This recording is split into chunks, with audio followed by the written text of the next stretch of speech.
We live in a world where everyone's got an opinion, right? Especially online. So how do you respond when your reputation, your very character, is on the line?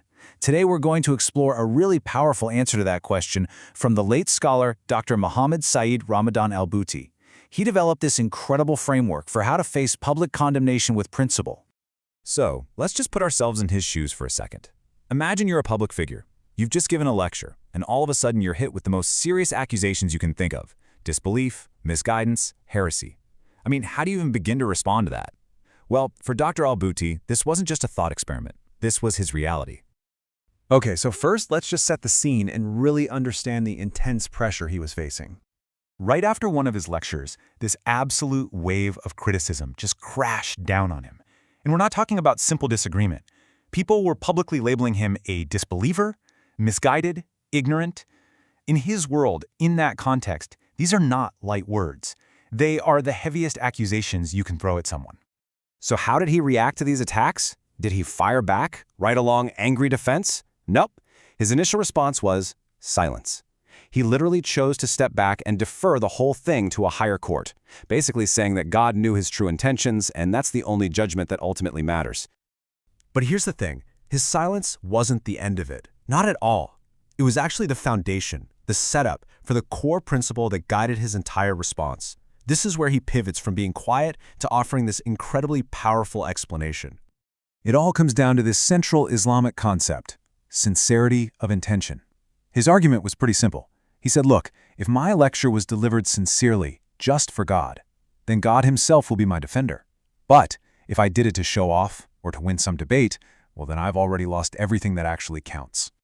And he grounds this whole philosophy in a specific saying of the Prophet Muhammad, a hadith. And it presents this really stark choice, right? You can either seek God's approval, and that will be enough, or you can chase after the approval of people, and you'll be left to their whims, their constantly changing opinions. So you see, when you adopt this principle, public opinion, good or bad, it kind of becomes secondary. Whether people are praising you or condemning you, it's almost irrelevant if your intention is pure. This became his shield against that whole storm of criticism. But he doesn't stop there. He then gives us this really fascinating framework for how he sees his accusers, and he divides them into two totally distinct categories. He draws this really clear line in the sand. On one side, you have the sincere critics. These are, other scholars who genuinely studied the issue and came to a different conclusion. And for them, he has no argument. He actually respects their effort, even if he disagrees. But then, there's the other category.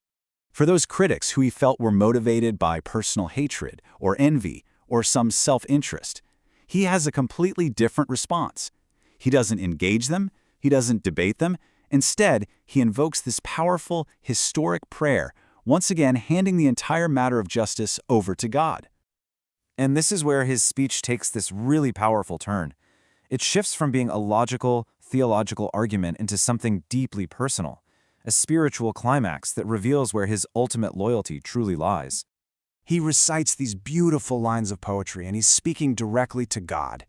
The meaning here is just profound. He's saying, if my relationship with you is okay, then everything else, all the criticism, all the conflict, all the drama of the world, it's basically meaningless. It's just dust.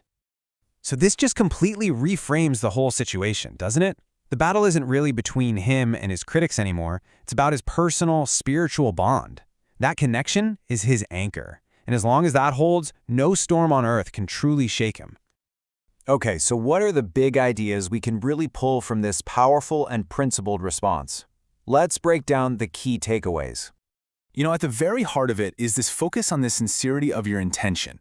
And from that one idea, everything else flows. A clear method for handling criticism by sorting out the sincere from the malicious, and ultimately, this idea of finding stability not in the shifting sands of public opinion, but in a firm anchor of faith. Dr. Al-Buti found his answer in a transcendent principle. But in our modern world of social media, of constant judgment, his speech really forces us to ask ourselves, what is our guiding principle? When the storm comes, and it probably will, where are we going to find our anchor?